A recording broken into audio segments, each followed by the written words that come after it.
Hey, good morning. It is Sunday, July 10th.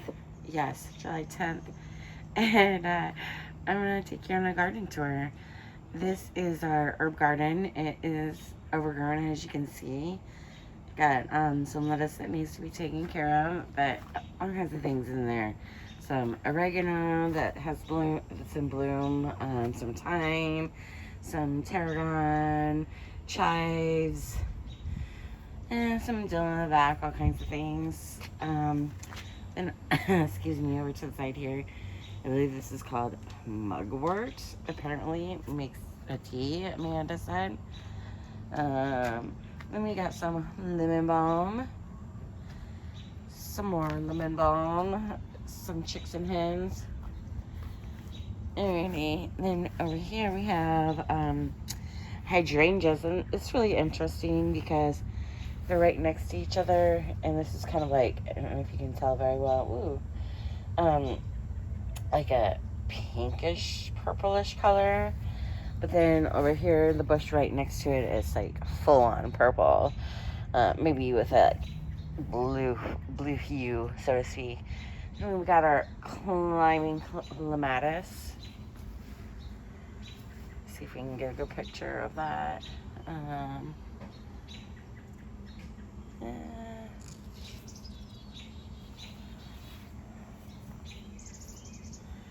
Tropical, right?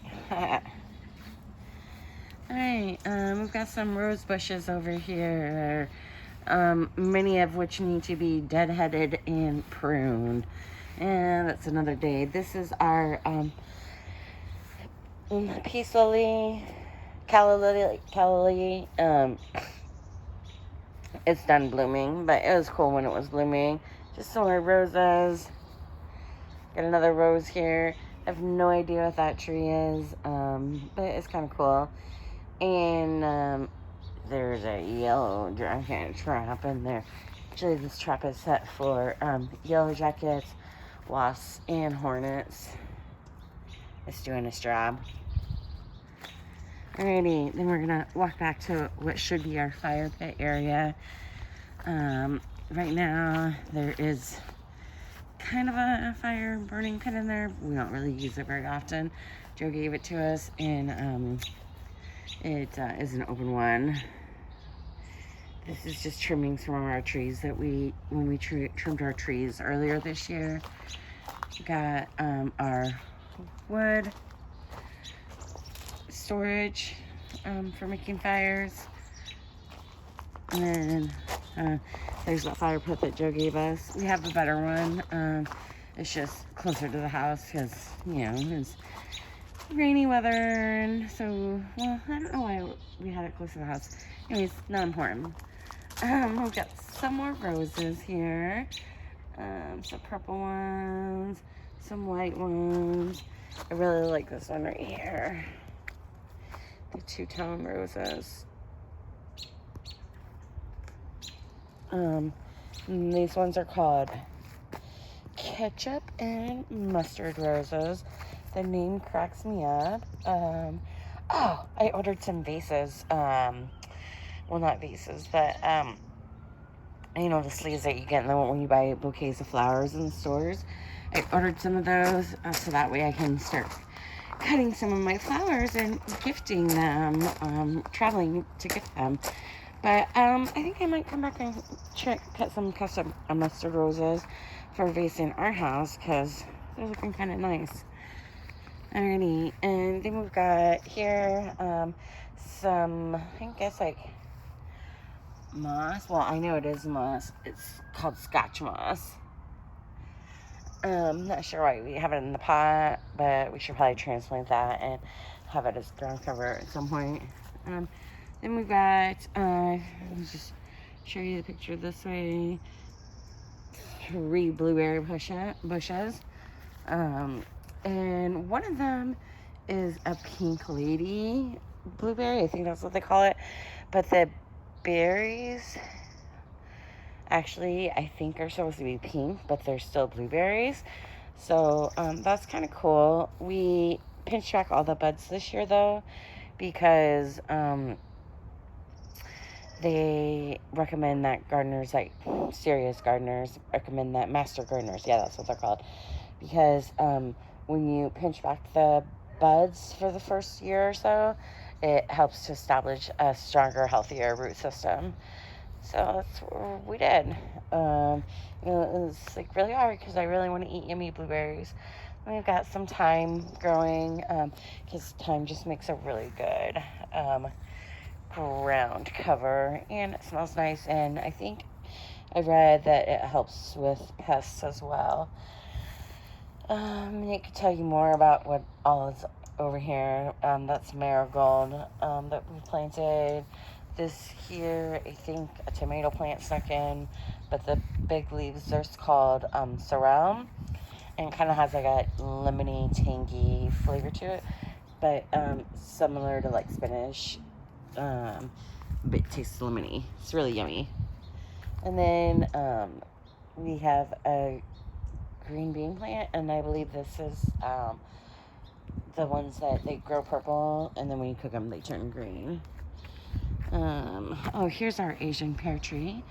Let's see if I can get a better look from further away so you can get a better look at it. Okay, so and that's Asian pear right there. And I believe we've got some little pears already growing. I just have to find them. Typically, they seem to flourish later in the year. I mean, we had tons of them in August. Whoa, too close. So yeah, there's some little tiny baby Asian pears growing.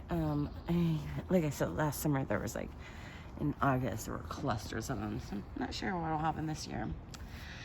There's our little red Japanese maple, and further back is a regular pear tree. Hello hostas, irises that I've already done. These are actually dwarf Dutch irises, I believe. They were like white and yellow, really small. Here's a plum tree, and there we go, little baby plum starting to grow. Hopefully we'll get more. It is still pretty early, I guess, and it's just been a weird year weather-wise. More hostas, our fig tree, and here's our regular pear tree. I mean, I don't know what variety it is, but it's not the Asian pear.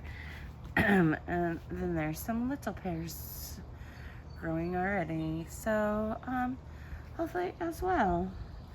The problem with pear trees though is it's really hard, and apple trees too, to keep up with them because they produce so many, and I can't eat pears or plums or apples that fast. So what happens a lot of times is they tend to just be all over the ground. So anybody that wants pears later in like August or September, come on over. Figs too. Those are new camp chairs. There are reclining chairs, excellent for stargazing and cloud watching. Okay, now this is where it gets really good. This is our vegetable garden, and let's start all the way at the end. So we're gonna take a little walk down here, and here is our watermelon mound. I've got two varieties. One is a compact with pinkish red flesh, and then the other one is a yellow watermelon, which if you haven't ever had yellow watermelon, it is delicious. I had it at a farmer's market once. So good. So hopefully they turn out.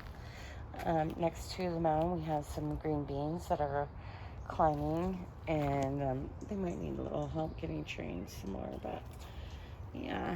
And then over here unintentionally we have potatoes growing out of our compost bin.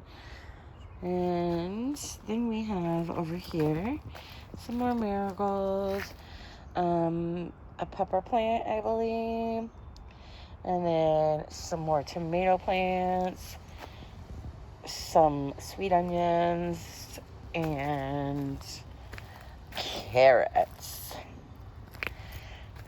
Alright, and then we have some seedlings here. It looks like a bean plant. And, I can't remember what Nate said. And then we have over here overgrown spinach that has bolted and needs to be trimmed away. Mixed in with our strawberries. You see, yesterday there was one red strawberry on there. A squirrel or something got it. But anyways, there was 2 ones that I took off, and those were really yummy. And then there was a 3rd one that wasn't quite ready, so I left it, and look what happened. Here's more bush green beans that those pretty red flower or purple flowers. They start out purple. You cook them and they turn green. And I believe that's a nasturtium that we have planted next to it there. It's not doing much of anything right now. And then, oh my gosh, let's back up so you can get the full glory of this. Tomatoes. Kind of funny because I really am not a big fan of tomatoes. I am hoping to get some that will be good for making sauce. And then Nate will eat the other ones. Well, he won't be able to eat all of them, so when we get tomatoes, we'll be handing those out too.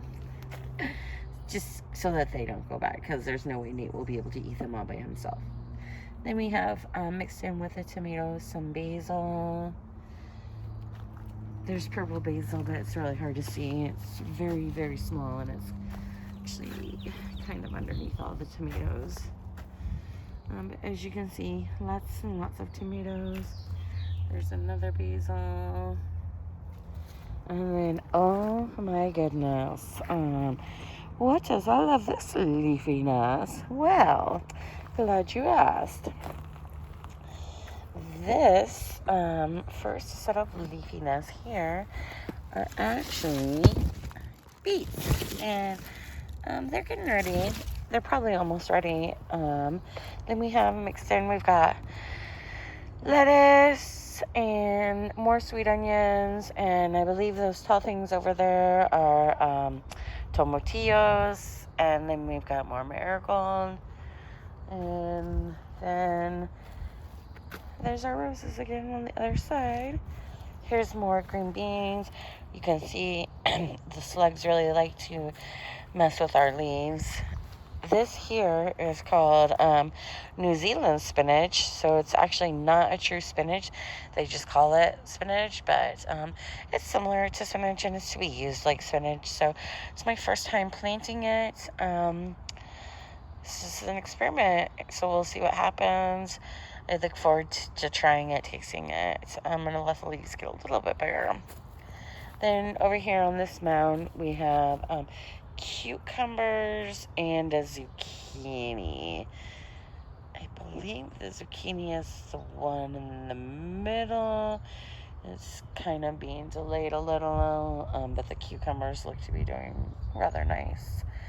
My idea was to try to train them to go up the fence. They're not big enough to train yet, though. And this is the rhododendron has seen better days. But when it blooms in the early spring, it does look very nice. Alright, that's my garden. Hope you liked it.